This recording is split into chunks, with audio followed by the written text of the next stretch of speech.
几天红台这4个字伫网络顶头变甲热噗噗，讨论讲这4个字爱安怎读，无共款的读法内面就代表着无共款的腔口。你的腔口内面有藏着什么款的秘密的？咱做回来看。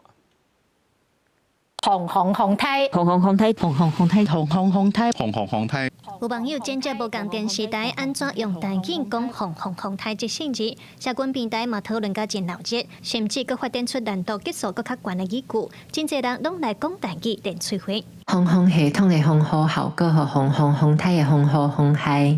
敢若红台这四字，伫咧网络顶都有无共读法。根据台语声调来看，有3种。第一种有讲红台的，第二种有人讲红台，第三种是讲红台。台语记者嘛实际招民众总回来试看卖。压力安怎读？红台。这是红台，红系统的红雨效果和红台的红海。红台。那第二点。哦，无法度。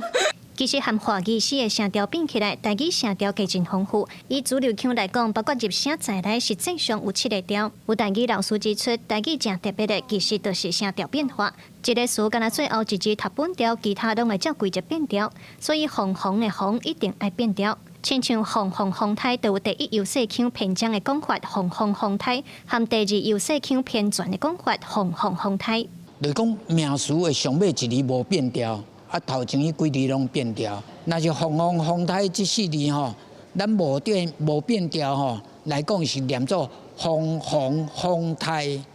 若是变调了，台北就变作红台，南部就变作红台。台语老师指出，大部分的人可能较袂去意识到台语的变调，嘛是因为真侪人用过拢毋捌像华语在学校有系统性的学习课程，也毋过本正就会晓讲台语的民众，其实平常时讲话都会自然变化咯。原来对头届学台语的人来讲，因为声调真侪，佮爱学变调，有影是较有挑战性。记者卢尚珠、郑俊尧台北报道。